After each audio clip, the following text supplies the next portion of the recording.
You might warn people not to say anything too controversial. So Fred would like me to remind you not to say anything too controversial. You're live on YouTube. So thank you very much. And the camera is the computer at the front. So for the speakers, they should try and sort of keep in view. So if you keep close to this microphone, you should be in view of the camera. Okay, so a warm welcome to Helen.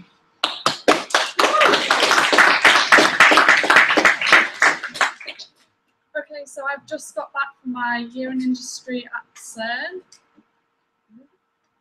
So for those of you who don't know what CERN is, it's the Council for European Nuclear Research. It's based on the French-Swiss border. As you can see, the border is this white dotted line that CERN is cutting through. Its main area of research is particle physics. So it's home to the Large Hadron Collider, which is a 27-kilometre ring, 100 metres underground. It's got 2 beam pipes through it that send particles in opposite directions, and then in the different experiments, they all collide, and then the physicists do their magic of reading whatever physics data they happen to want to know. So while I was there, I worked in the Industrial Controls Engineering group in the SCAD section, and this section creates and supports the control systems used at CERN. So things like the electrical network, the power interrupt controller. So if the power suddenly gets cut, then you want something to take over, so that you don't dump the beam randomly and drill a hole through the earth. Or and they do like cooling and ventilation, so you don't get fires in the middle of the tunnel. And to do this, use a piece of software called WinCC OA. Now this is WinCC, the full title of the software is Semantic WinCC Open Architecture. Through historic reasons, it's sometimes called PVSS, so I will probably accidentally call it PVSS. And it's produced by ETM, which has been recently bought by Siemens, hence the name change. And I took this definition of what it is from their website. It's for visualizing and operating of processes, production flows, machines and plants in all lines of business. So you could control your central heating through this bit of software, could read a thermometer, get the temperature back, and then heat your house depending on the temperature.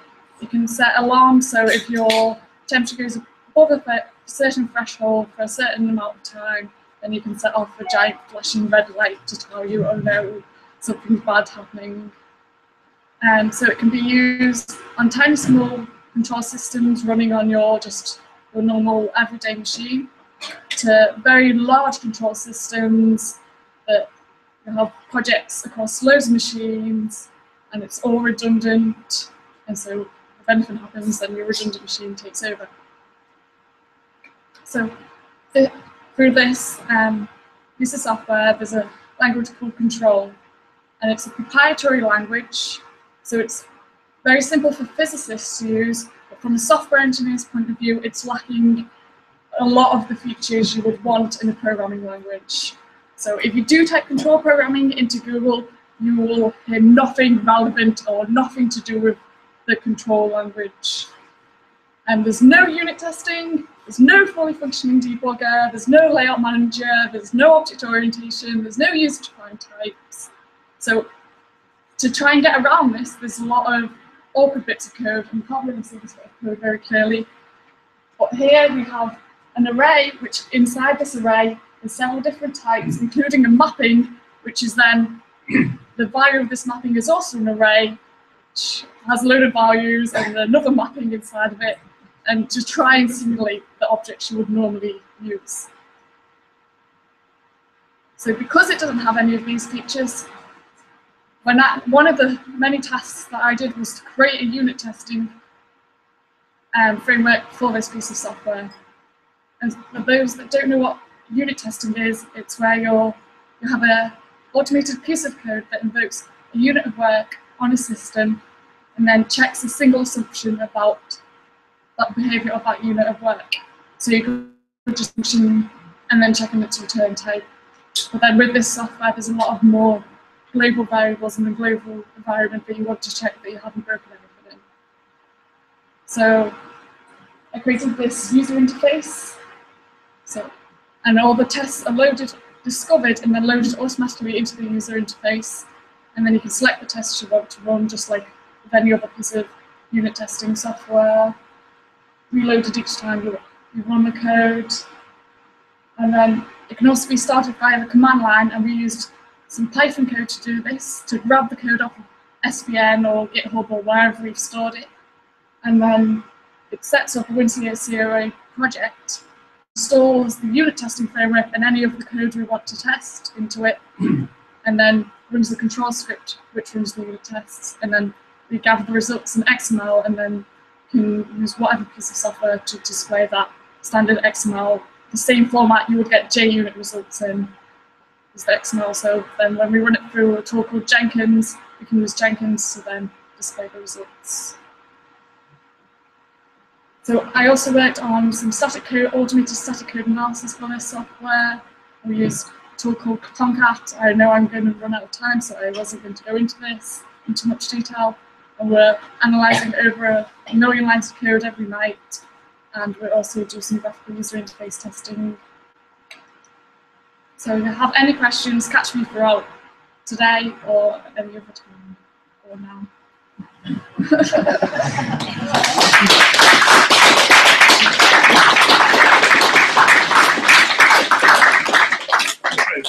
One question whilst we do a switch over to Tom. Any questions for Helen? Question from Amanda there. Does it worry you that certain like hydro providers and stuff are using off-the-shelf systems that might control your own temperature sensing system? Is that a good thing? So at the time they chose this piece of software, it was definitely the best kind of control software there is. It's kind of the Internet Explorer, but we're still waiting for Firefox and Chrome to appear. And so there isn't anything better yet, but maybe we're hoping someone will. This is worrying. It is. Question mark? I went online, filled in the application form, and hoped for the best. One more at the back.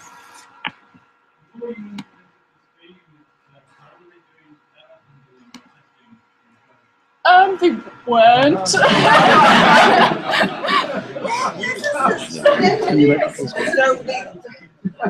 There was little bits of testing, but there was no one way people were using. So everyone had their own little kind of parts where some people were testing and some people weren't testing. Don't need. And so they wanted one kind of generic way of actually testing it. You're not giving me hope that certain going to bring down around Armageddon. If anyone wants a summer job, then look on their website and apply. In fact, if people looking for IYs as well, then visit their website. We have had a number of I remember Robert did, but he was I don't know about PhD. Fantastic, thank you for doing it. Really good. Halfway through. All right, thanks very much to Helen there. So we got Tom Blanchard now. I forgot what he's going to talk about. A wireless accelerometer, I think. A PhD procrastination. Okay, so welcome to Tom.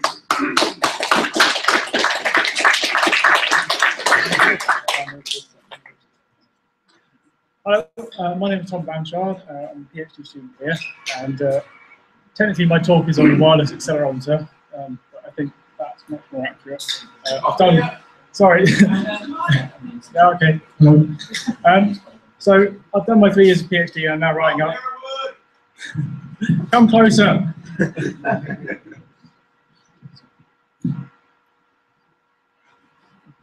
So I'm basically procrastinating as much as I can because I should be writing lots of stuff and I really don't feel like it.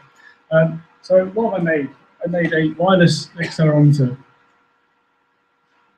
Yeah, it's as complicated as that. I don't really know why I made it other than anything seemed preferable to doing what I should be doing. So, a bit of detail on what I did. I used something called a Motino, which, if anyone knows what an Arduino is, it's basically an Arduino Uno glued to a radio transceiver. And it's also considerably cheaper than an Arduino Uno, so it's quite a bonus. It's about 10 quid. That was attached to an ADXL345 accelerometer, which is basically a fairly fancy 3-axis accelerometer. So it tells you acceleration in X, Y, and Z axes. My laptop over there is just displaying a live view from it. It's in my back pocket, so if I stop moving, it goes fairly still. And if I jump up and down, it does that. Pretty cobbled together out of random bits of wire, batteries and stuff I had laying around at home. Those are the sort of bits that I used. That is a Motino. It's about just over the size of a postage stamp, which is quite nice actually if you're doing sort of microcontroller work. Very good platform. And the one on the right is the accelerometer. And there's not much more to it than that. You glue them together and you get a really horrible lump that looks like that, which is my controller, accelerometer, button, lots of tape to hold it together. I can take it out of my pocket. Right. And get something that looks like this, about this big, blue LED, very cool. Yeah. And I don't really know what it's for. If anyone has any ideas, let me know. It's just kind of fun. Quite like it. I don't know what to do with it, but you know, the software is written in, we're using the Arduino IDE, and they're programmed in language. It's sort of C, it is C/C++, but there's a bit of pre-processing horribleness that goes on. And the PC side of it, which is running on my laptop, is written in Java using a serial library. I tried Python, and after about 10 minutes, I just could not be bothered to make it work on Windows. I've used it on Linux, and it's quite nice, but on Windows, I just got fed up. I thought, I'll write it all myself in Java, never mind. That's what it looks like on my PC, if you can't see it from the back. You get a squiggly graph, and since I was really procrastinating, I thought I'll write my own graphing engine as well, because why not? You know, I felt like I have enough to do. And that's all, folks.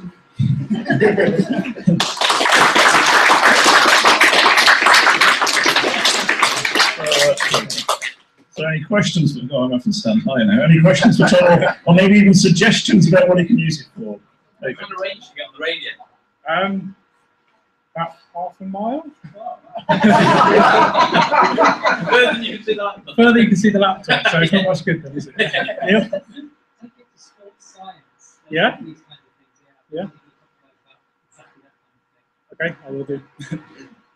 Waterproof. Temporarily waterproof for about 2 seconds, I imagine. Version 2. Version 2, yeah. Use more duct tape. You more tape, yeah. You could use it to make a gesture-controlled presentation. I could wave it around and do stuff. But I was going to do that, but I still ran out of time. Till very last minute. Yeah. Sorry.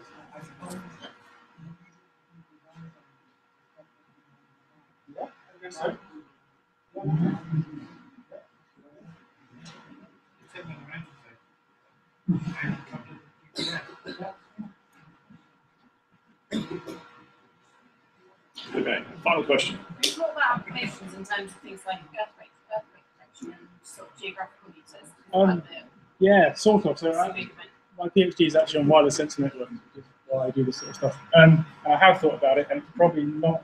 It's 100 hertz on 3 axes, and it's probably not fast enough to sense earthquakes in a useful way. But try and make it faster. Could make it better. Yeah. Okay, great. Thank you very much. If you've got any other questions for Tom, please do grab him during the breaks. Jordan, we have a Jordan in the house. I'm sure I saw him earlier. There you go, come forward. That's fine. Okay, so Jordan and Mo are going to be talking about Hammer Sailboat, I believe. Yeah. So it's good to get that set up. Is it online? Oh, we have it online. So, Every time, I like it. Okay, I've done it last time. Okay. We're here every time. Yeah. Do they have enough people? So there's 2 different people every time. That's the question. If enough people keep joining them, yes. That's very accurate. Hey. Okay, do you want to do the clicker thing? Try that. Okay, good. All right, so welcome to Mo and Jordan.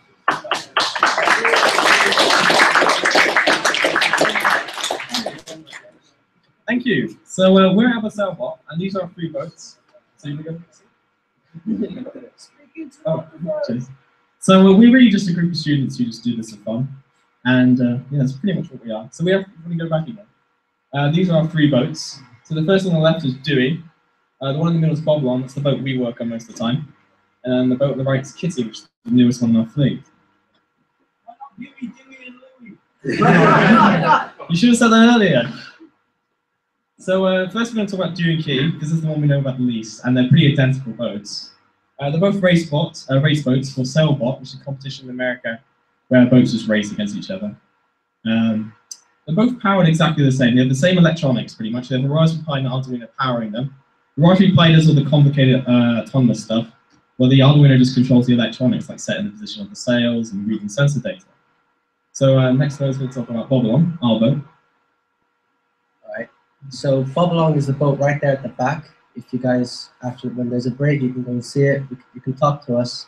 They're pretty friendly. So basically, in the picture there, this was our electronics before. It was pretty messy. Still not, it's not that good, but we're making it better with the PCB board. And what we try to have in Bob is basically a GPS, a compass, and a wind sensor to basically get data and help the boat sail on its own. Our main aim for this boat is to do the Micro Transat Challenge, which is basically sending it across the Atlantic.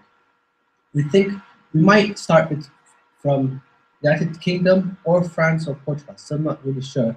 But then we're sending it to the Caribbean, and hopefully it gets there. It might do. So right now we're using an Arduino Young, but hopefully I want us to upgrade to an ARM chip. So they're much low power and actually cool with the program. The Arduino ID is not very nice. Don't say that in the first year. So we had the problem about sail, whereas our first sail was a part of a London bus. It was really heavy and really big and needed a big servo to move it around, which was really power consuming. And we said, why not make it less power consuming? So we decided to create a new sail completely out of foam parts, which is basically that sail over there after it's been painted. And this sail is a lot nicer because it moves freely, so it doesn't need anything to actually set it. And we use it to have the wind set it for us. So you can see this back thing in the back, it kind of moves left and right. So based on where the wind is, from our information from the sensor, we set out a point so the sail completely turns with the wind, and then it helps our boat sail towards the best way to get wind and moving it forward. And I think that's pretty much all I can say about the wind. Yeah. WRSC is a competition we went to in the summer, which was this year in Ireland, Galloway. It's a pretty cool place to go to. It was really fun. Met a whole bunch of new people. That's about one of the Portuguese teams. They're pretty good, and it sailed quite a lot. And what we did there is we desperately tried to make our boat work. We kind of had a PCB which we thought was going to work, but we didn't really test it because we didn't have much time. And when we got there, we did all the work there to make it work, but it failed. And then we kind of made it sail with our sea, so that was nice. And we got to see how the wing sail works. And we have a video of that later on, and it sailed really good. And so then we decided to try and get some more electronic stuff done, but we didn't have enough time, so we couldn't do autonomous test, which we're trying to do this year. So what we got out of in the end is that we have a pretty good wing sail system. It works right. We need a bigger rudder to make the boat move and turn, and just get electronics working and test them a lot. So all our source code is completely open source on GitHub.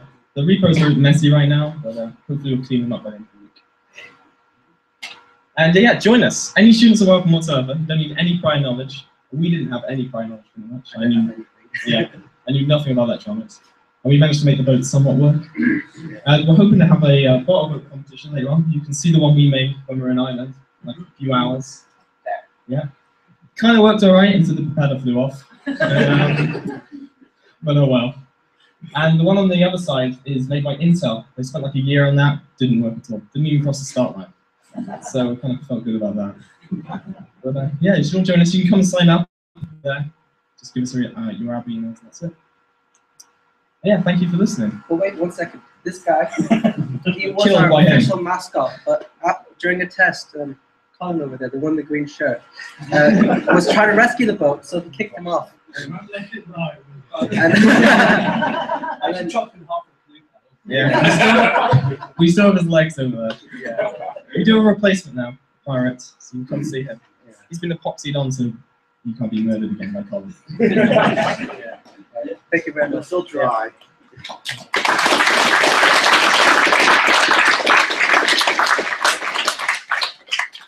So, have anybody got a couple of questions? Don't sound.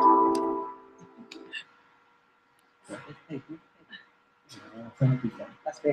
We're playing it over here, so you can come watch it and see the other boats out. nasty lecturer style question. If you were going to go to this international sailing competition again, what would you do different? Yeah, we'll make sure the boat actually works. To be fair, the BCB that didn't work only turned up, was it 3 days before you began? Yeah, just 3 days. So sadly no time to test it whatsoever. We spent all the time getting the sail working. How is it all funded? Is it funded by yourselves or by? Some of it's funded by us. Colin gives us some spare parts. And we pretty much steal a bunch of stuff that's lying around the map. Yeah. And sponsors. Yeah, and we get sponsors as well, which we need to go hunt for this year. Freshers this year will also try to get to run a sponsoring. Anything else? Where did you get the Arduino yarn? We won it last year actually at BCS. Yeah. We got the Don't have best. high expectations So, for us today. Hopefully we'll win again. Fingers crossed. We won't bet again anyways. Okay, great, well done. Thank you very much.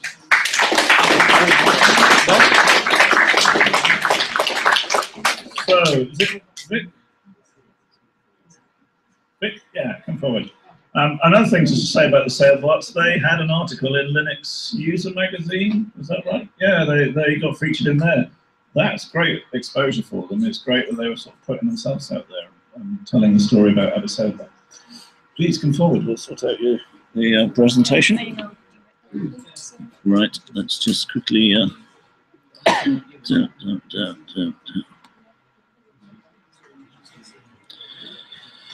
It came through. No, it did. I'm sure it did.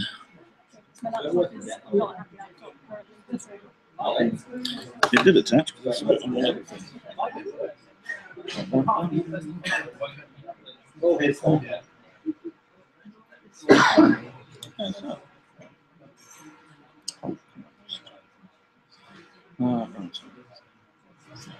Slight technical problem. Just bear with us a minute.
Actually, Pete Todd. Pete, where are you? If you'd like to come forward a minute.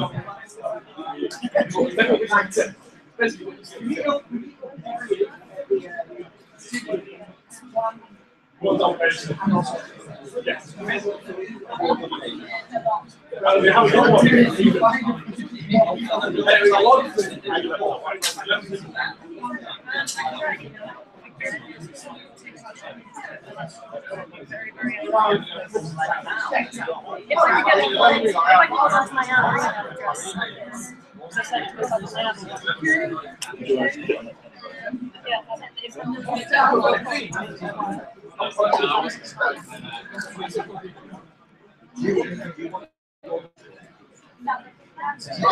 If I can't log into the other web now.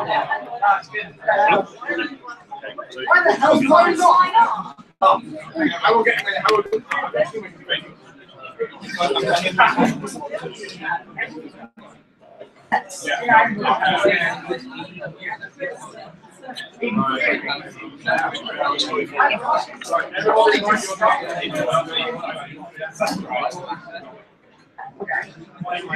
What is this future project?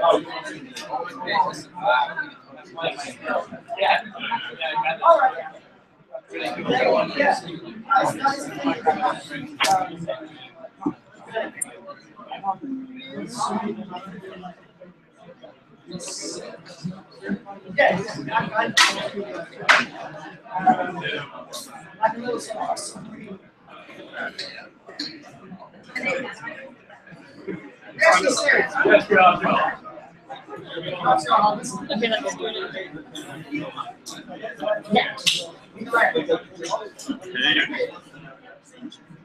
We just download a copy of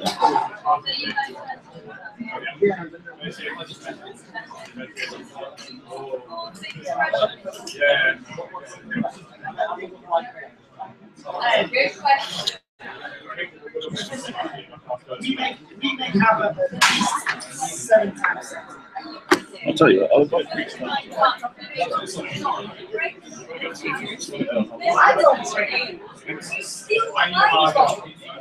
Okay, so Pete Todd, can I invite you back up again? So we'll have a slight change of running order whilst we go over this technical issue.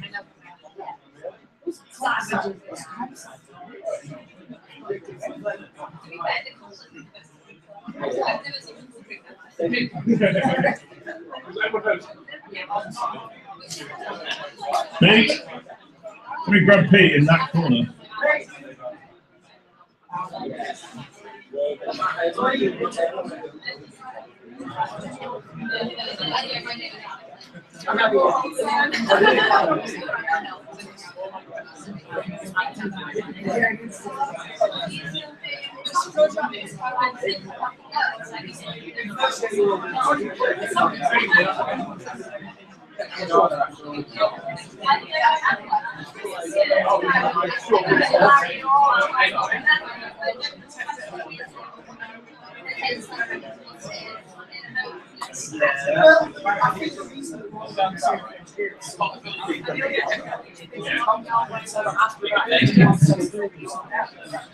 Hello.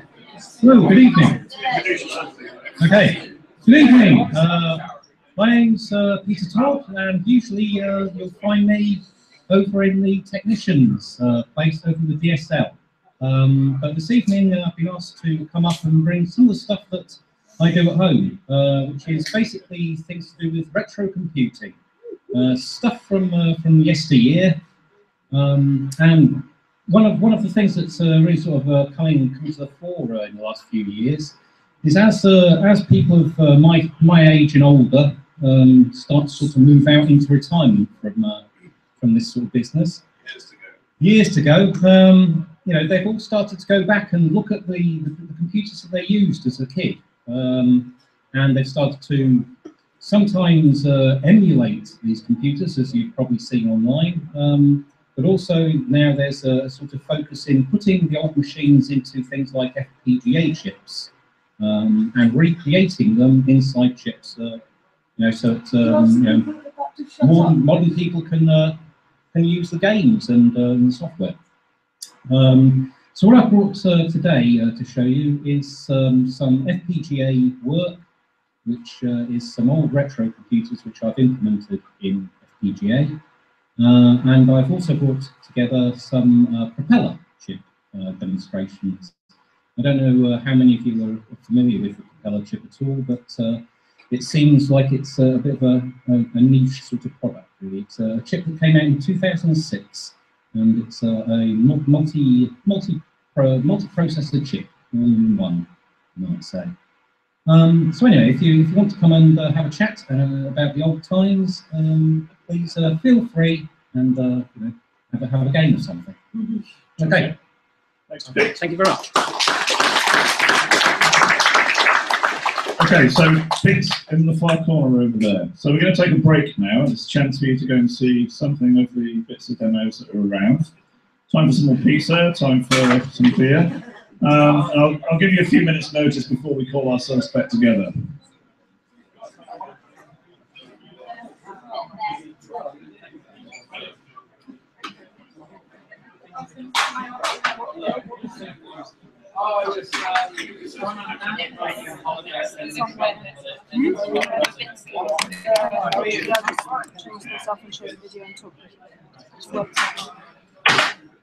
I've got today, speaking to the bunch of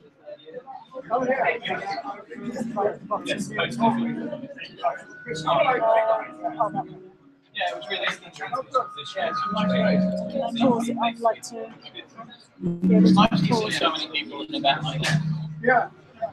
I'm sure the beer has helped. Well, yes, yeah. It's better than the same. Yeah,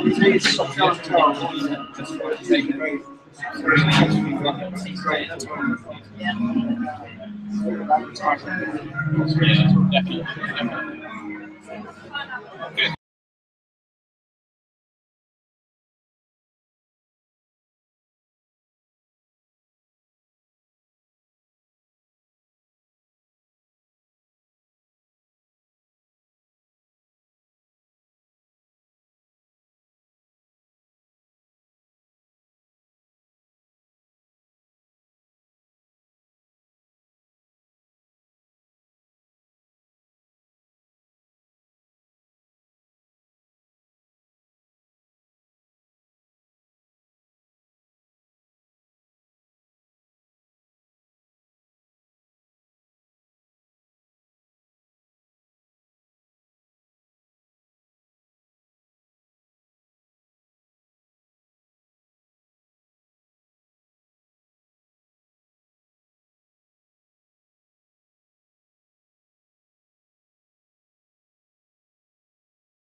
So the audio is live once more on the internet. There you go. So over to Marie. Thank you.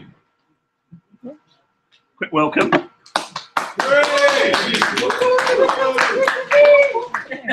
Hello, I'm Marie Neal, and I'm working over at the Chronomics Centre, which is about three miles from here. I don't know if you know of it. It's part of Aprs, the Institute for Biological and Environmental Research, and we have a unique facility there, unique to the United Kingdom. We've got a robotic greenhouse, and in the robotic greenhouse we do plant phenotyping, and phenotyping is looking at the expression of the genotype, so looking at how plants grow, so that you can then relate back the way different strains of plants grow, relate that back to the genetics of the plant, and pick different strains of plants to grow for yield, for high yield, or for drought resistance. And so that's the sort of science that we're doing. And I'm now just going to play a video which shows you the facility, and I'll talk through a bit of a few of the plants and things that we're doing.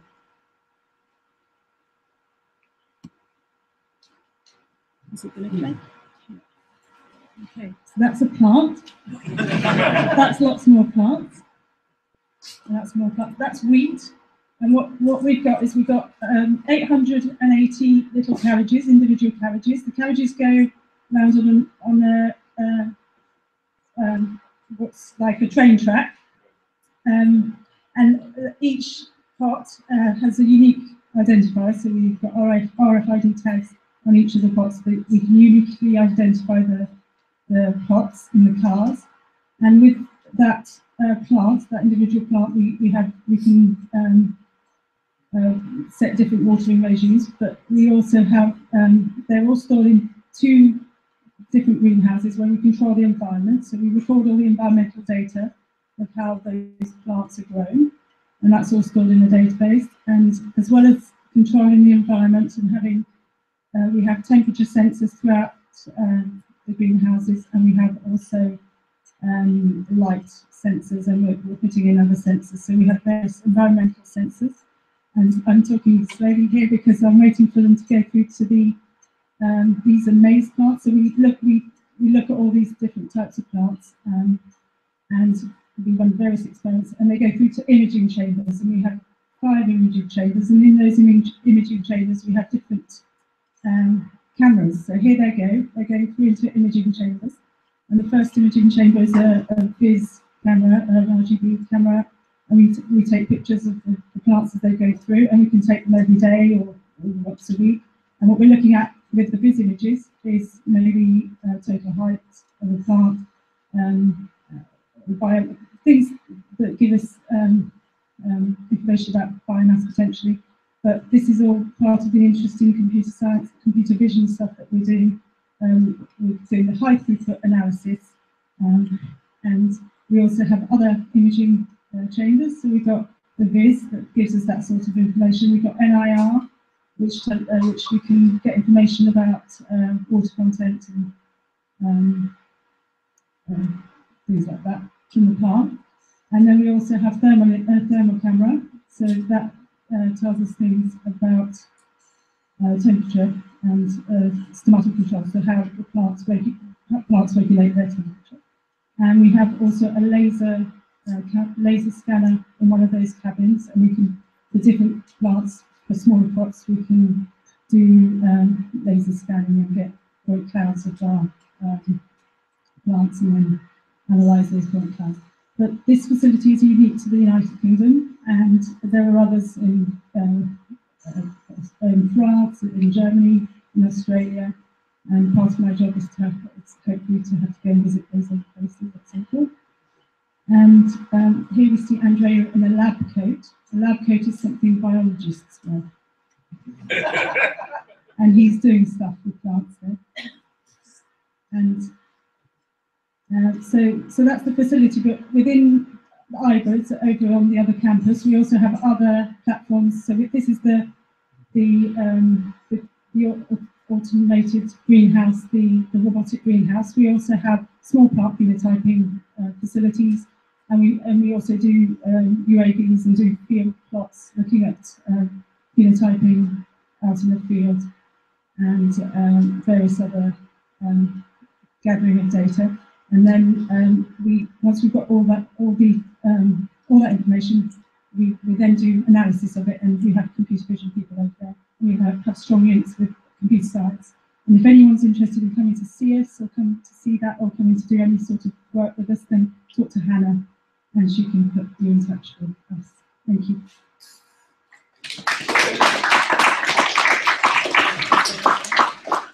So any questions for Marie? Roger, you got a question. Marie, have you used this apparatus for photographing anything other than plants? Yes. What? Barbies.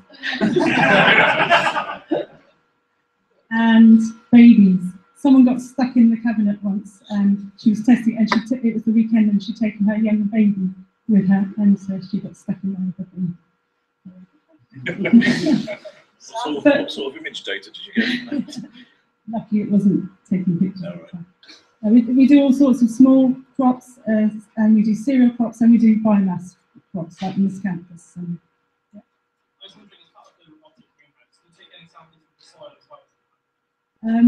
We don't do that, but no, other people within IBIS will do that, and we do.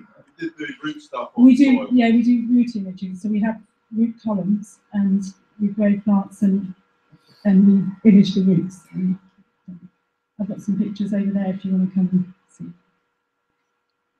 If anyone wants to come and have a look at it, send me an email on HMD1, and we'll arrange a car or a minibus to come and have a look at it.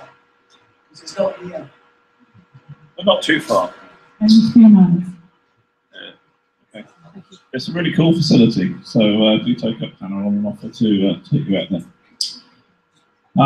Okay, so actually Vic, I'm going to invite you up. So Vic was going to go last time, but with a minor techie issue, we think we resolved it.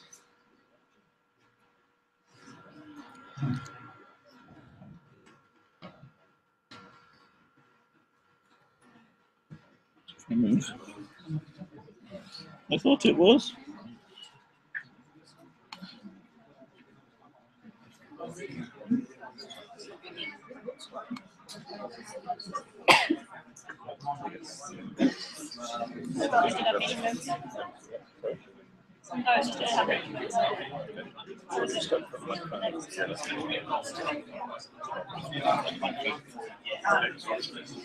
So we've got Vic Harkness, who's going to be talking about 3D printing. So welcome to Vic. Hello.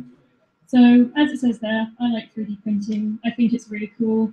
I did my industrial year placement with Defence Science and Technology Laboratories, which is part of the Ministry of Defence, and did a bit of work with 3D printing there. But mainly, it's a hobby of mine. So 3D printing, also known as additive manufacturing, I found scientists get very upset if you say 3D printing, because additive manufacturing sounds a lot cooler. So it's just depositing layers of material to build up an object. Traditional manufacturing, you'd take a block of the material and cut bits away, and then you eventually get your finished product. But additive manufacturing, it builds it up instead. You can print in a variety of materials. Plastic and metal are probably the best known. You can print in ceramics, you can print in pizza. I've seen pictures of someone doing that. It was an interesting application of it.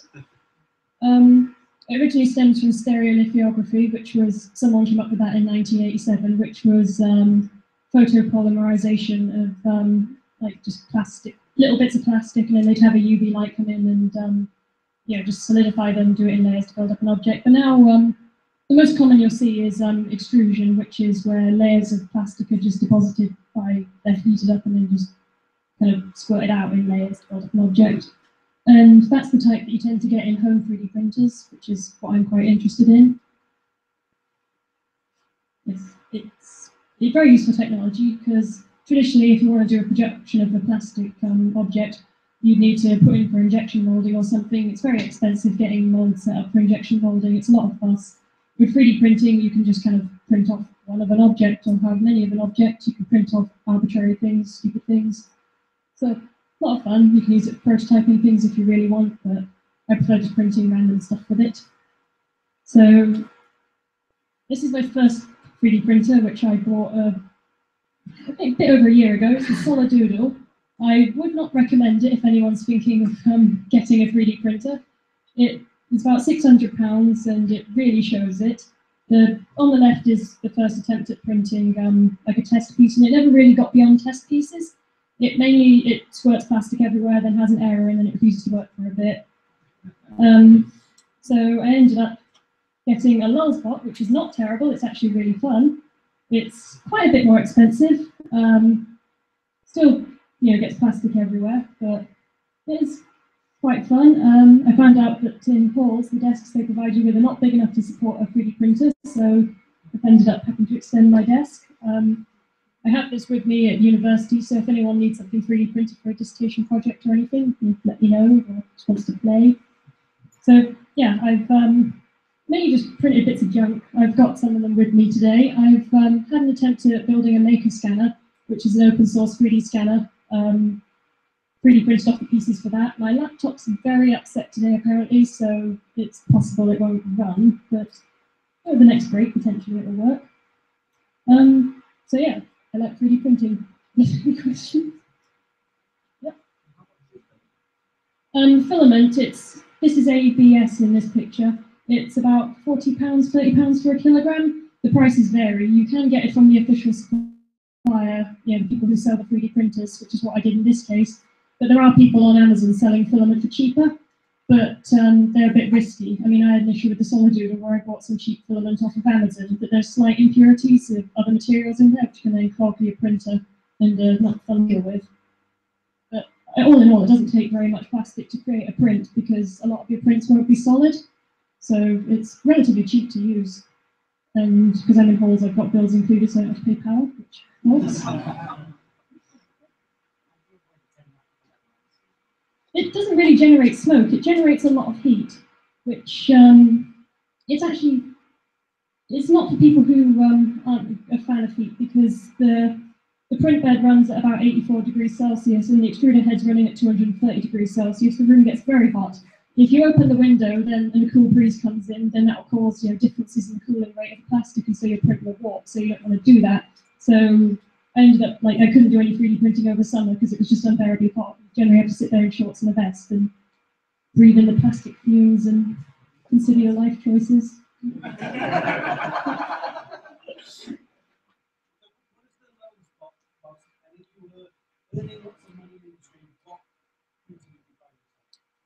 The Lulzbot, the order that I did totaled to about £2,000. I think maybe 1,700 or so was for the actual printer. This is their latest model.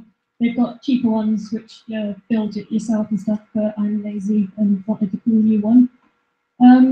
If I had a lot of money, I'd probably go for a Viper, which is an industrial 3D printing system, which is one of the ones that I saw when I was on my industrial placement, which is uses powder sintering to build models. It can I'm not sure if Viper can print in metal. I'd certainly like a 3D printer that can 3D print in metal. It was quite interesting seeing some of the stuff they've been doing with it in the Ministry of Defence. Like they've been 3D printing metal auxetic structures, which are structures that have a negative Poisson's ratio in that when you pull them, they kind of expand. So there's lots of applications for that. I'm not entirely sure if I'm allowed to talk about them. Yeah, very cool. Okay, lots of questions.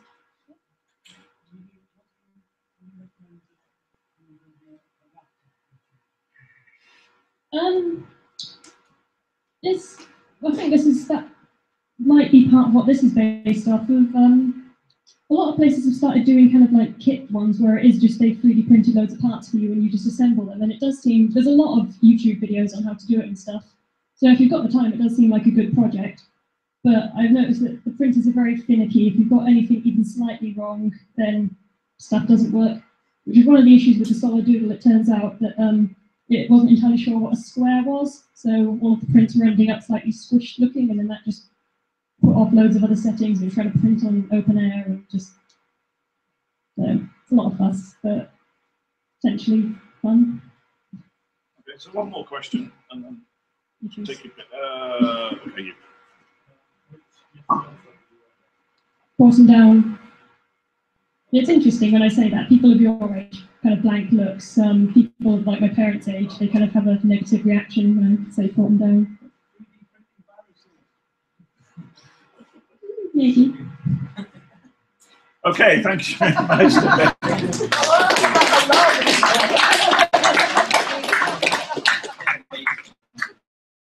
Okay, Jim, can I have Jim up to the mic? Did you get the email? I did. Did it have an attachment? It did. Did it work? I don't know. We'll find out about that one. Hang on, I'm going to go over it. Talk against my own thing.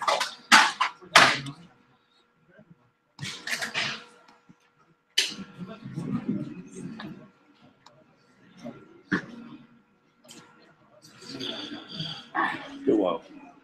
Oh, okay. Okay, so Jim Finnis just graduated this summer, is starting a PhD right now, and he's going to talk about turning motion into sound. So I am. over to Jim. If I can remember. What's the play button on your standard? Well, this is open. This is. F5, I thought. Yeah. Hey.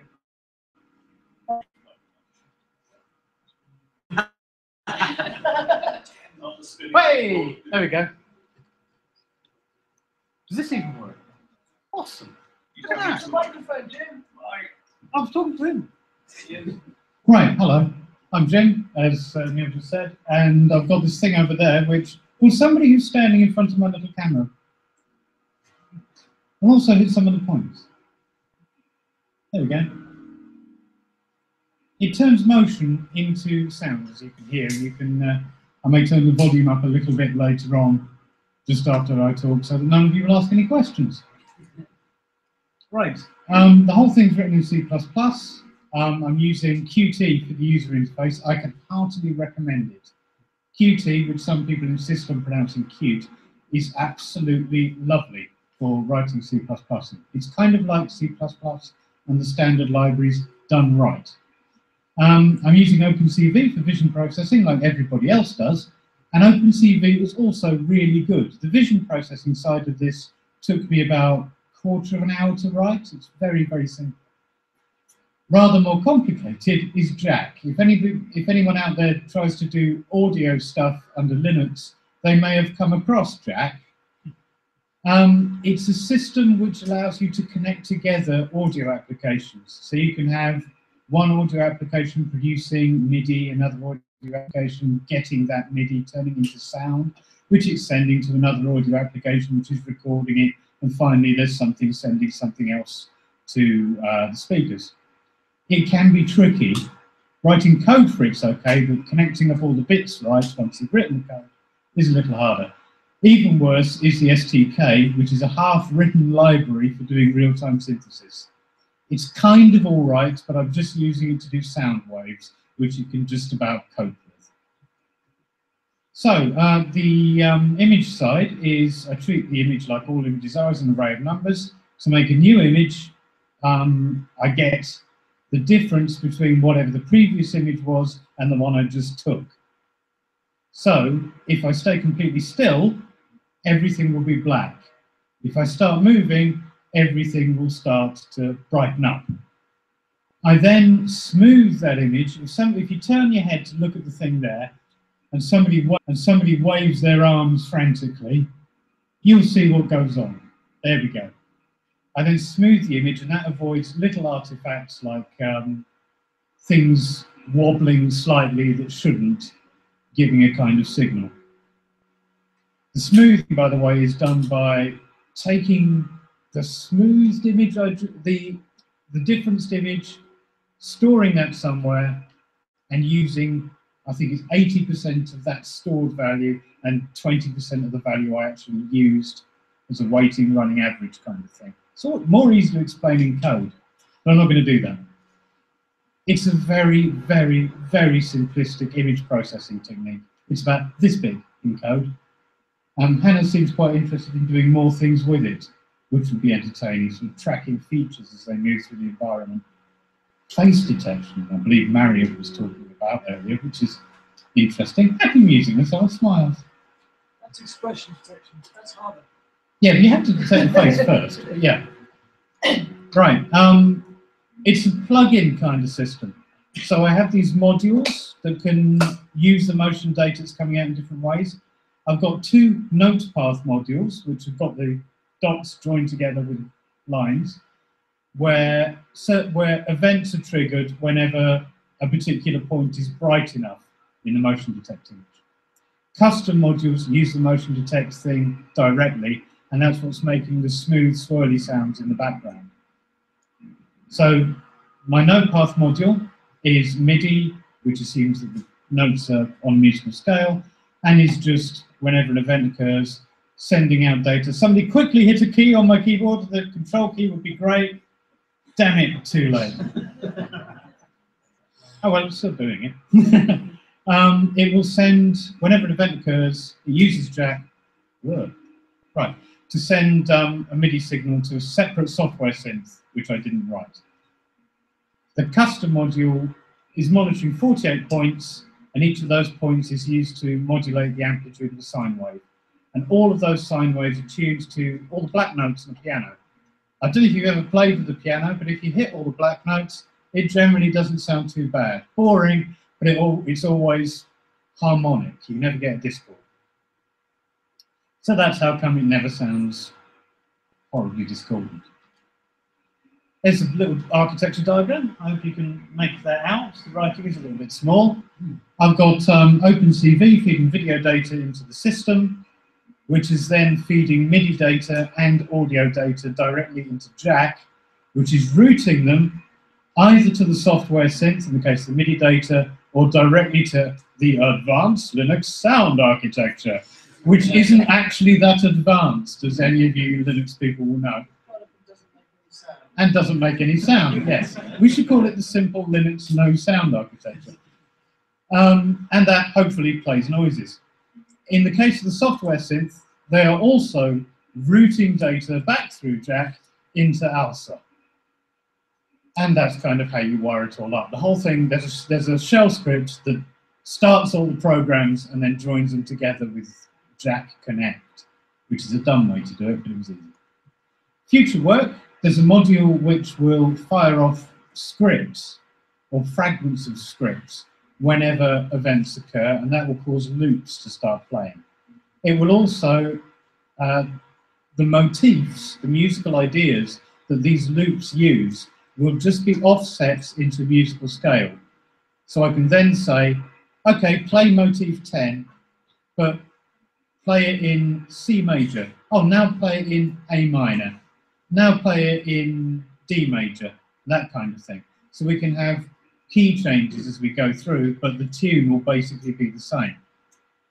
And the other idea is to use a data glove, which is another thing I'm working on. I say working on, I've got the bits, it should be fairly simple. Famous last words. And that'll be another input to control scripts, maybe do some of these chord changes and things like that. I have a collaborator in theatre, film and television studies who's a performance artist.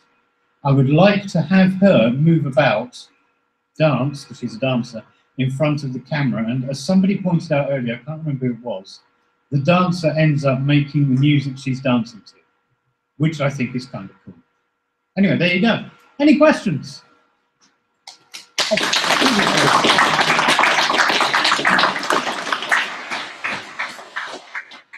Okay.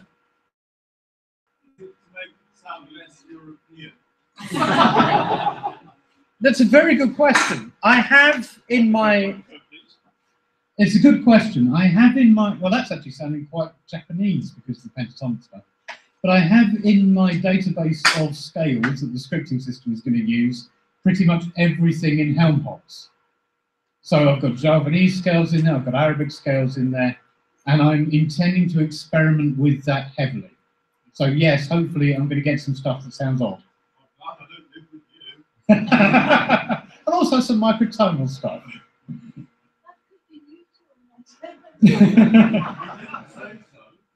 Any more questions? Chris?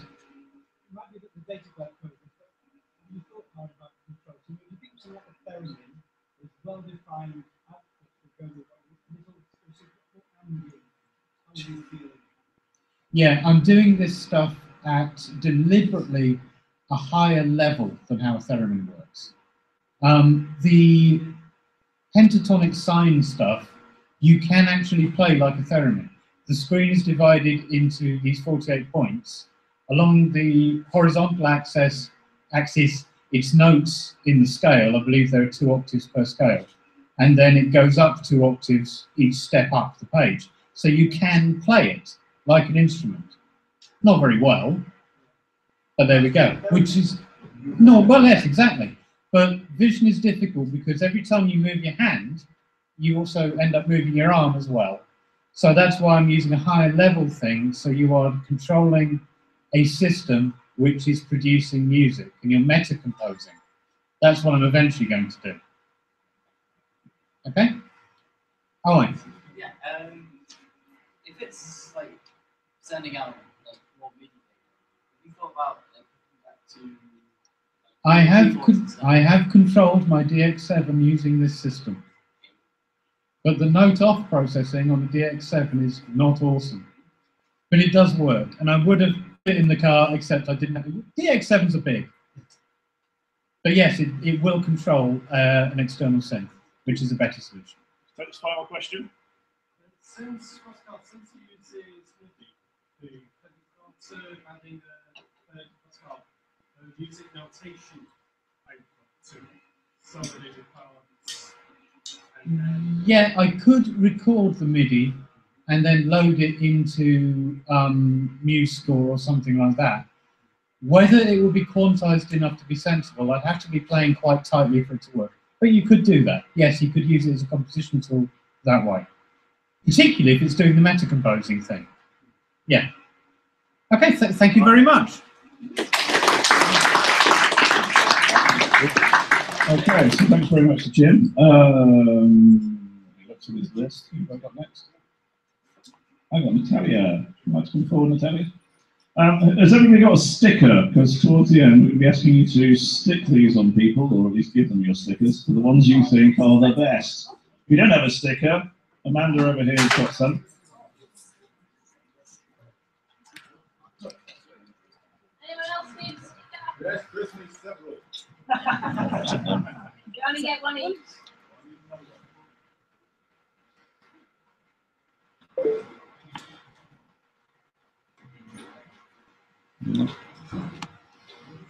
I can get that for Ghana. Yeah.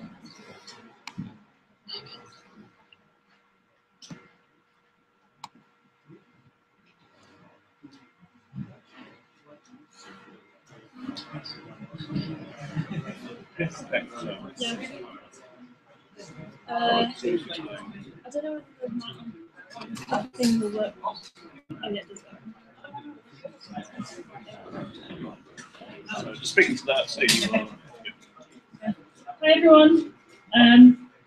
This is going to be very, very short and sweet, to be honest. I was kind of talked into doing this. But, so I've just come back from my industrial year. I was working as a developer at Disney, but outside of that, I was sort of pushed to go into help out in the local area, I suppose. My mentor / senior developer was very, very pushy and was generally very interested in getting kids into coding. So one event I went along to and helped out was the Sept Summertime Hackathon, and that was in July, and that was in Hammersmith, and it was sponsored by a company called Winton Capital, which I didn't know what it was, and it's an investment company. But they had a lot of good food. So the STEMets are basically a group run in the UK aiming to get girls into STEM subjects, basically. As you can see, they've got a website if you want more information. They run various events throughout the year, various hackathons and competitions and etc. This actually is a picture from the hackathon I was at, and this person is me with a very bad picture just the side of my face. Yeah, so next. Okay, so the hackathon was basically a weekend event in Winton Capital, where it was bringing along a lot of girls from the local area. It wasn't ran through the schools. They just had, I don't know, they were sort of advertised. I'm not sure where they found it online or something. They came along and everyone was split into 3 groups. Scratch for the beginners who'd never really coded before. App Inventor for people who'd used Scratch and wanted to go something a bit more advanced. And Python was the 3rd group who were, so a lot more advanced and moved on from App Inventor and Scratch. I should say the photos I have taken from the STEM's Twitter page, just in case. So Scratch, I don't know whether I'd maybe not come across it. It's basically an online tool to help, I suppose, people learn how to program. It's just like a drag and drop facility. You drag bits of code snippets and put them together to make something happen, essentially. So the aim of the weekend was to get all the girls, and there were a few boys as well, get all the girls to make a little game, essentially. And at the end of the weekend, there was every girl had to present their little game, and there were prizes for each category. As you can see in the picture. So what? Again, this is basically the end now. What I took away with me is there's so many different women there. A lot of women in STEM. Because I was basically on the Scratch table, so I was helping all the kids learn how to use Scratch and learn sort of explain to them how the block should work, what happens, you know, if they have an if statement, if they have a for loop, those kind of things. But there are a lot of other women, a lot of other people who work in STEM subjects, a lot of in the business analyst. So I was talking to her and asking her how she got, you know, how she was in the industry. And I think what the best thing was, I definitely felt like I had inspired a lot of the young girls, because this one girl in the picture, Lara, she so clever, like really, really clever, but none of her friends were sort of into the same thing. None of her friends were into maths or sciences, and she didn't. Her parents were very worried, so they weren't sure where they could take her, or she could sort of learn more about what she'd like to do, what to do with her things that she likes, I suppose. I don't know how to say that very well. And she really enjoyed the weekend, and she said after she wants to carry on. She will carry on using Scratch, and it was good to see that, because she honestly wasn't sure what to do with herself. And I achieved, I suppose. If you're interested, you can look on STEMx. They've got various events throughout the year that you can volunteer to go and help as well. There's always great food. There's some in London, there's some around the country. I think there's one soon in Leeds as well. I know it's a bit awkward if you're ever at Bristol, but if you're ever back at home and you see one around. And also Code Club. Code Club is a national run thing that basically they run clubs in schools for the kids to come back after school to learn how to code, basically. And they're always looking for volunteers as well. There isn't one in Aberystwyth at the moment, but there are some in Cardiff. I think there's some maybe in Accelerometer. There's a couple of clubs on. But they're also always looking for volunteers to set up clubs and go and help in certain clubs. And There's a robot club once in physics. Yeah, not so after Christmas. Okay. Okay. And there's coding as well. So There's a lot of interest in setting one up, and if you're interested in setting one up, then you might be able to do another one. Is that really? Yeah, okay. But with Code Club as well, they're also looking for people to help teach the teachers how to code, because teachers in school now, and you've probably heard it's the year of code, where instead of teaching ICT, they have to learn coding, and a lot of teachers don't know how to code, so they need people like us to teach them how to code, to then teach the kids how to code. So, yeah, that's the end. Any questions?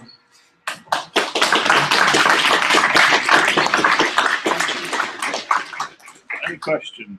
No questions. Not very interesting. Okay. Yeah, so there are some initiatives locally that haven't been called Code Club, but as Hannah was saying, you know, if there's enough people interested in setting one up, then maybe we could do something as well to complement the robotics club, which is also running.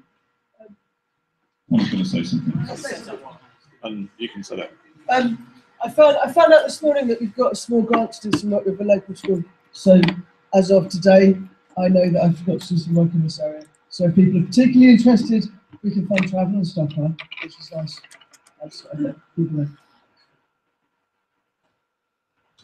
You've got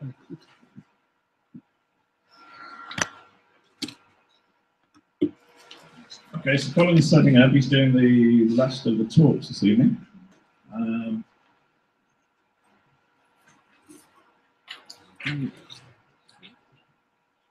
Step there a second ago. Okay, so welcome to Colin, who's going to talk about amateur public radio system, I think. No. You can see it up there, he will see it. Okay.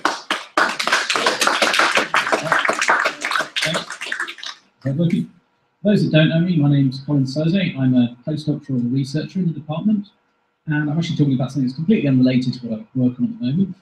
And basically, for the last year or so, I think Dave Price here has actually sort of bugged me and many other people who'd like to come in and do amateur radio things. And we all finally relented last year and did our radio licenses.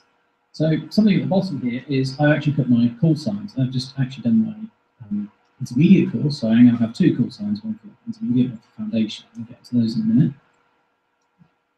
So just first, what is amateur radio? And APRS that I'm going to talk about really is actually built on top of that, so you need to know what amateur radio is first. So it's basically radio for self-experimentation, learning, self-training, non-commercial use. You can't use it for anything business-related, but you can use it to learn things that you might then apply in what you actually do in a day job, or just for fun. There are people who do use it for emergency situations. There's a group called RayNet who basically act as backup communications for all sorts of events. I know this weekend there was actually a triathlon running around Aberystwyth, and RayNet are actually providing communications for that to monitor when people run past certain stations. And if everything goes to hell and the zombie apocalypse happens, RayNet will be the ones still providing communications, hopefully. Amateurs have quite a large set of radio frequencies they're allowed to use. Basically, as long as they're within their allowed transmit powers, they can do anything they like on those frequencies. So there are agreements between amateurs as to what they do, but actually Ofcom, who license it, don't care what you do with it. So you could send data, you could send TV, you could send voice communications, you could send Morse code, or anything else you can think of. You're not allowed to encrypt, which is a bit of a difficulty with some modern digital systems, but basically the idea is that anyone who's got receiving equipment should be able to see what you're up to and see what you're saying. So everything actually has to be done in the open. And in the UK, you're not allowed airborne use, but actually other countries are, and this might change soon. And one of the most popular uses of APRS at the moment is actually to put it on high-altitude balloons. And somebody this summer managed to send a balloon around the world in a single trip, constantly broadcasting its position over APRS, and people on the ground pick that up and then put it onto Google Maps. So the foundation exam, which is the easiest one, and it's what I did last year. I think it took me about 3 months, and Dave has the book that you have to study from, which, as you can see, isn't very thick. And basically, it's GCSE level or less. When you pass it, you're allowed to transmit at 10 watts, which is actually quite a bit. To put it in context, I think Wi-Fi is 100 milliwatts, so that's a lot more power than your average Wi-Fi router, and that will get you many miles, if not around the world, if you do it right. You get this thing called a call sign, and you have to use that at the start of every transmission, actually every 15 minutes. And if you do it in Wales, your call sign for the foundation will begin MW6. When you move on to the other levels, you'll get a different call sign that people can identify your level with. If you go to England, you drop the double out of it. You can only use the foundation if you're in the UK, but you can talk to people in other countries. You can't use it at sea, and as I said, you can't use it airborne. And you can't leave it unattended, so I can't leave my radio transmitting some pre-recorded message at home and go off to work and do it. But if you move on to the intermediate level, that's one of the things you can do. You're also allowed a bit of transmit power. You have to go through a slightly harder exam, and you have to do a practical. And one of the things I'm about to show you is what I built for my practical exam this summer. And you get a few more frequencies, and it's an unattended operation.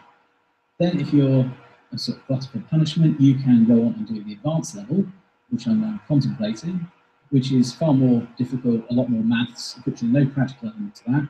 But that allows you to use it abroad, it allows you to transmit up to 400 watts, and basically gives you all the privileges that you can ever get with an amateur radio license. So if we're going to transmit data over a radio system, and this doesn't just apply to the APRS things we use, this applies to many commercial radio things, to many things. I think Tom's system that he demonstrated earlier with the wireless accelerometer probably uses the same principle. But basically, you transmit two audio tones. One tone will represent 1, and one tone will represent 0. And therefore, you've got binary going through that. You can encode that and decode that and get digital data going over that system. Now, actually, in practice, it's not always quite so easy. What one computer thinks is a tone or given frequency isn't what the other thinks. When you send it over radio, that can distort those tones a bit. Volume levels matter, and it's actually quite hard to get right. And we've been battling this all evening trying to get a demo to actually work. I think we might finally done. And using this technique, your bandwidth's quite limited. You're lucky if you get 1200 bits per second. Now, I'm sure you're all aware, modern wireless networks get tens or hundreds of megabits per second. So the techniques they use are somewhat similar to this, but vastly more complex. There's not even far more than 2 tones. There's more like 200 in a modern wireless system. And there's all kinds of other fancy techniques they use. But this is the very basics of how any wireless communication system works on a digital level. So APRS, there's some dispute over what APRS actually stands for. I think it's being Amateur Position Reporting System, Amateur Packet Reporting System, and Automatic Position or Packet Reporting System. But basically, it's a system whereby you can transmit data as a broadcast message to anyone else who can receive it. Usually that data is something about your location, so saying you plug a GPS in, and then you get the location data from that, and that says, I am here. A lot of people also plug in weather stations, send out weather data. There's one of these up at Horace, about 20 miles north of here, sends out weather data all the time. And there are many other things you could actually do. You can also send short text messages between people on it. And often you stick these in cars or on boats or something if you've got a full license and can use at sea, and see where they go. And groups such as RayNet often like to use this to coordinate where all their people are. So they actually have a nice visual representation of where everyone is, and if you see someone disappear off the map, you might go and sort of send a rescue party and check they haven't disappeared down a hole. So APRS actually uses something called AX25, which is a specialized packet system for amateur radio. AX25 is basically something called X25, which actually predates TCP/IP that we use on modern day internet. So it's a really crude, really early version of packet switching. But essentially, it's just saying data is in a short packet of a few hundred bytes, and there's a few things that start to define to and from addresses and how that data gets through. In the amateur radio context, we've got to send a call sign, so we have to say that it's from and what our call sign is. We may even send it to a given call sign or to something that looks like a call sign but actually isn't. And there's some technicality that may not be within the license, but it seems to be accepted by Ofcom at the moment. I think said you can send time, date, position, and you might also have stations that pick this up and then repeat it and send it on, so another station can then see what you're sending. So I could be on my foundation license transmitting at a few watts and getting maybe 5 or 10 miles out of it, but I could then hit a repeater that's run by someone with a full license. They could then retransmit it at 400 watts, or they might also put that data into the internet where it's picked up by amateurs across the world. And there is actually an amateur radio tracking database basically on the internet. So for the actual equipment we use, in Europe we always transmit on a frequency of 144, 800 megahertz. It's just by convention. Other parts of the world seem to agree at other frequencies, which does make intercontinental APRS a bit difficult, but there are some other frequencies for that.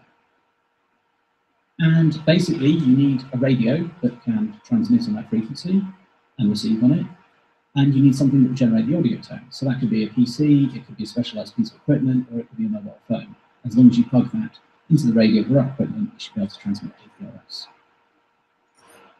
So in my setup, I've got over on the table here a few handheld radios. These are called Baofeng UV5Rs. They're basically the cheapest Chinese radios you can find. I've got a Raspberry Pi and I think a Raspberry Pi TNC, which is essentially the audio interface from the Raspberry Pi into the radio.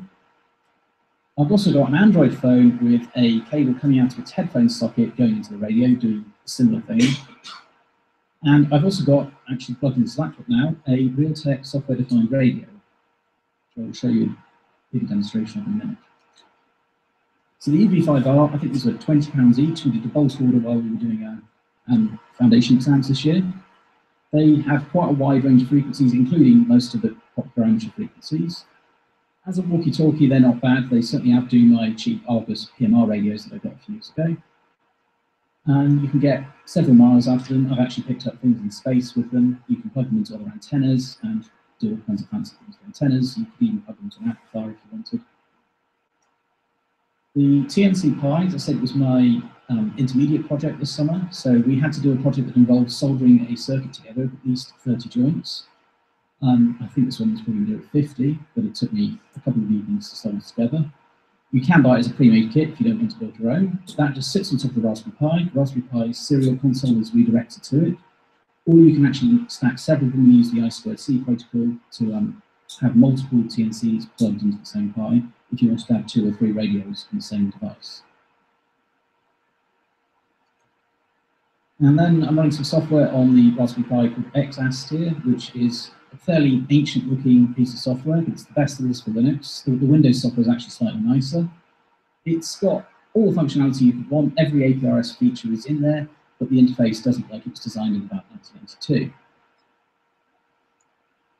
On my phone, I've got a piece of software called APRS Droid, which is free if you download it from the author's website, or it costs some minimal fee from the App Store. I'm just using a really cheap mobile phone that I think cost me £20. It's a T-Mobile Rapport, which is also a Huawei 8180. And I think we actually bought a couple of these a few years ago as robot controllers, but never really worked out for that purpose. They actually work quite nicely for doing APRS, and it means I'm not depleting the battery on my main phone. One catch with plugging these in is that the power level coming out of a speaker is several volts. The power level that comes into a microphone is several millivolts. If you plug that in directly, there's a good risk that you'll actually blow up the microphone input on the radio or on the phone coming away. So you need something in between that limits the voltage or brings down the voltage of that. And I've got a small circuit called a voltage divider that does that. And Dave's actually got an alternative thing based on 2 transformers that's actually plugged into my phone at the moment, but achieves the same thing. And finally, I've got a software-defined radio. This is actually a TV tuner dongle. Someone a few years ago worked out that these can be made to basically give you the raw data dump of whatever they're tuned into. And you can then make them pick up anything in a quite vast range of frequencies. So I've actually got this plugged up to a Raspberry Pi again, and it sits at home basically decoding anyone who transmits on in range on APRS. I'm just going to try a little demo of this. This may not work.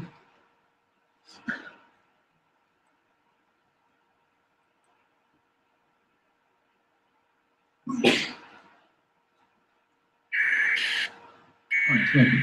This piece of software is called GQRX, and it's basically showing you a graph of what's coming on the radio. So across,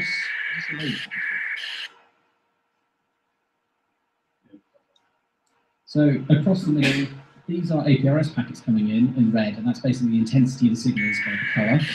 The x-axis is the frequency, and the y-axis is time. So every time one of our stations transmits, you should see a peak up here, and it coming out red in here, and it also decodes and plays the audio. So that audio you can hear is the actual data being transmitted. There's also a decoder in this that will actually decode the data and show you the data, but it doesn't work particularly well.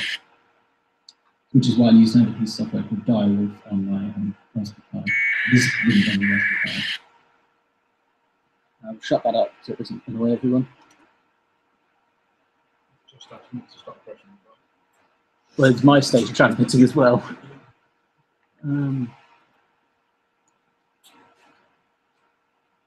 So I said that you can also dump APRS data onto the internet. So one thing I have the Raspberry Pi do is pick up that data and actually forward it onto an internet server. I had hoped to demo this live tonight, but it seems the university firewall actually blocks the ports we need to get that through to the internet. But normally this works from my home connection without any trouble. So any data that eventually finds its way onto the internet, and that might be through several radio digipeats, will then be put into this database known as APRS-IS, APRS Internet System. And there are 3 or 4 different websites that will actually let you view this traffic. And you can see where stations have been in the past and what's locally around you. Portrait of the map for Aberystwyth normally looks at best like this, which is my phone and my home station, and quite often looks totally blank. And I think if you look at it at the moment, it's just completely blank. The International Space Station also carries an APRS transponder, as does an amateur radio satellite called PCSat-1. If you predict the time the ISS is going to fly over, unfortunately they didn't coincide with this show and tell, but I think the next one's something like 5 AM, then you can actually listen to the International Space Station, and if you've got the right equipment, transmit back to them, and they will digipeat your signal back to everyone in range of it, which is normally a couple of thousand miles worth of land. So I have this piece of software on my laptop called gpredict, and it will actually tell you when the ISS is passing over, give you the direction it's coming from, going to, and show you the angle of the sky it's going to be at. So if you've got a reasonably high pass where it's at 20 or 30 degrees above the horizon, it's quite easy to pick up, and my handheld radios pick that up quite happily. Unfortunately, when I've tried to plug it into my Raspberry Pi TNC to decode it, it's not worked. And I think the Raspberry Pi TNC is actually generating too much electrical noise that's actually drowning out the very weak ISS signal. I've also tried transmitting back at them, but they don't seem to have picked up what I've sent. And I think what I really need is a directional antenna rather than the antenna I've got at the moment, which is just non-directional. Sends out radiation in all directions. What I really want to do is point it directly at the space station, focus all the power on the space station. There are also people on the International Space Station who have amateur radio licenses. I think almost all the astronauts do. And from time to time, they will actually go and talk to people. But you need to time it right, and I've been told that about 7:30 UTC is just before their bedtime, and that's when they tend to sit there on the radio, but I'm actually yet to manage to pick them up. And of course, that's got to coincide with them going over the top of you, which doesn't always work out.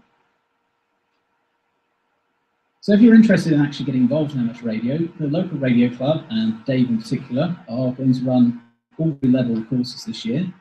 If you want to do a foundation course, there's about £10 cost to get the book and some printed materials that help. You don't need those. And then £27.50 to do the exam. It's a little bit more if you want to do the more advanced levels. There's also a Facebook group for anyone interested in it, which is Aberystwyth University Radio, Amateur Radio Enthusiasts. And there's an event in December called a Youth on the Air. Now, their definition of youth is actually anyone under 25, which I think is probably most of you. And I think, right, you don't need a license for that.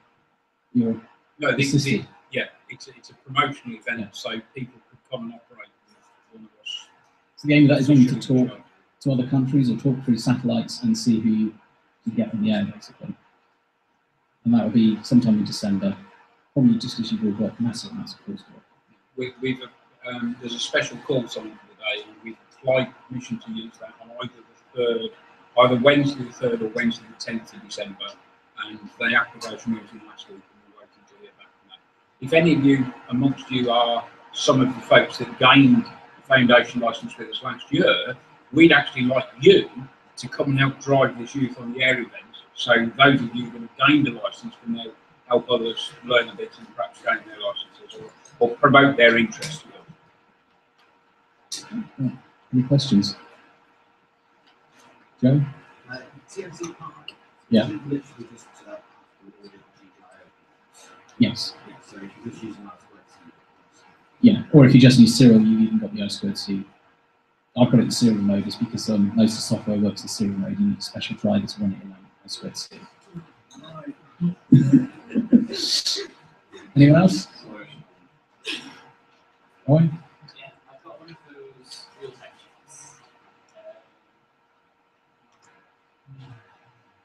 With the little areas you've got, is there anything interesting there? Yeah, I do pick up APRS on it, and it picks up TV okay. It's not brilliant, but this aerial that I've got here was $2.99 on eBay. Actually, the reason that aerial is on there, and there was a little converter I had to buy as well, but I think it was 99p. I bought that aerial from my handheld, and it came apart when I first put it on my radio, and I thought, I don't trust this on my radio. So when the radio transmits, if you actually break the connection, you can end up blowing up the radio. But I thought it'd be fine for receiving, and actually it seems to work all right for that. So you can certainly get cheap enough antennas. Quite a lot for one demo one night. We just got one length of wire and just plugged it in the whole one. The receiver you got, and we got lots and lots of them. Well, you need to put the ISS signals. And yeah, my handheld picks it up with that little great antenna on top. Yeah, direction seems to help a bit.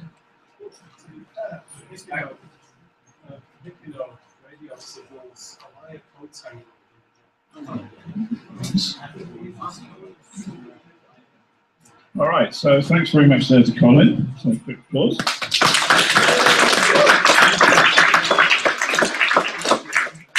So I'd like to say thank you to all of our speakers, but we're not quite finished. So we've got Helen, we have Tom, we have Jordan and Mo, Vic, Pete, Marie, Jim, Natalia, and Colin. They were our contributors, plus people around who brought a bit of extra tech. If you've got your stickers, I'd like you to spend a couple of minutes just finding out the person you think, on the basis of this evening, yeah, we like you. So just a couple of minutes, let's not take too long over it. If anyone has forms to hand in, I can collect your forms.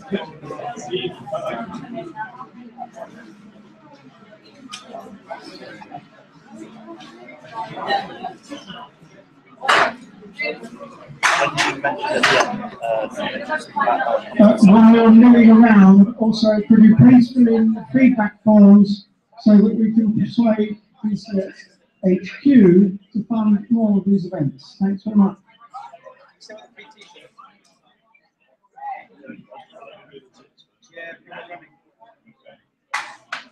So we also have some free t-shirts at the front. I will get a box out. So if you want a free t-shirt, they come in white with a company logo on it. They sponsored a recent IOSCO event.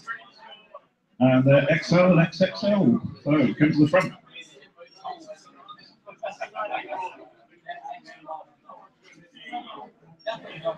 What's on the t-shirt? Sorry, I didn't quite hear.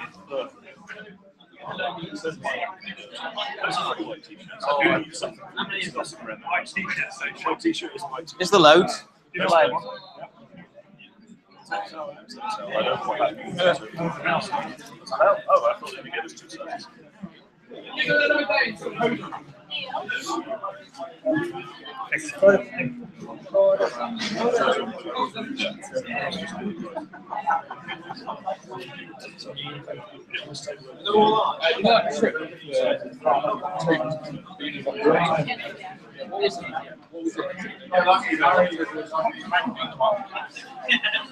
Okay, and then when the people who presented could come forward with however many stickers they've been given. 17. Yeah, no, you're straight.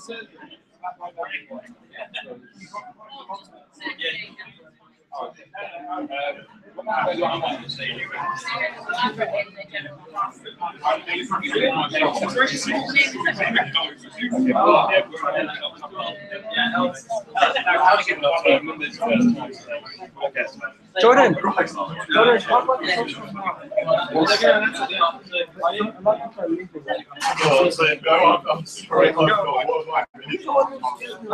Okay. Hello. Yeah. There's also a comp sci social later this evening, start at Cambrian at 8 o'clock.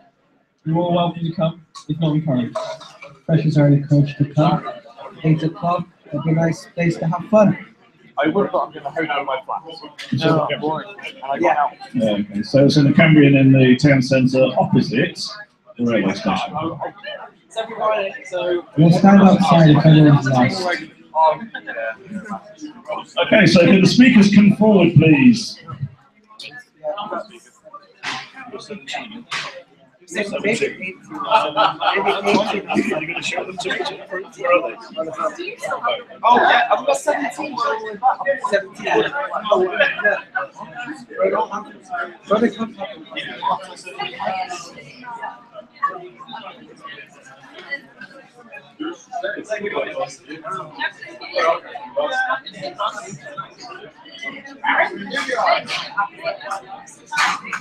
So speakers to the front, please. Well done, Neil. Working perfectly. That's working, mate. I say Marie got 17, and I'll collect the prize on her behalf. Okay, it's not life-changing prize. We've got 18. 18. Okay, so you've got 18 from that side. Marie got 19. Yeah, 19. All right. Tom, you beat me. All right. So we got Helen, we got Tom. Pete, did you get any? He's very quiet in the back. He has at least one. He has at least one. Okay. 19! No try. Oh, you got 19. You're in the lead. Okay. Anybody higher than 19 out of the speakers?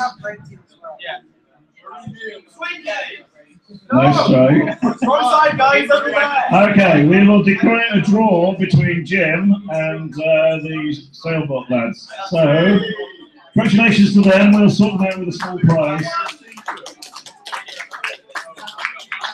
Well then, thank you so much to everybody for their contributions. I'd also like to say thank you to the people who've helped me organise it. That includes Hannah, Amanda, Chris Price, Fred, and a lot of other people. Maynee and Margaret as well. They've done a great job. So thanks very much to everybody. We very much to say something. And a big thank you to Neil for organising it all. Okay, so look out for announcements from me about the next meeting on the 22nd. There's going to be a procedural AGM. But better still, there's going to be a celebration of Ada Lovelace at the same event. The AGM will be 5 minutes, and the Ada Lovelace event will take about an hour. So look out for emails from me. Also, I can see Rob before me, and Rob is going to do a talk for us on the 29th, I think. Is that right? Wednesday the 29th. So Wednesday the 22nd, the AGM and Ada. Ada is credited as the first programmer. Okay, so come out and find out about her. And Rob is going to talk about, I think it's security in the cloud. Something like that. So Rob Clark works for HP and he's going to be coming back and talking to us on the 29th. So please look out for emails about that. Thank you all for coming. I hope you've had a good time and found out something interesting.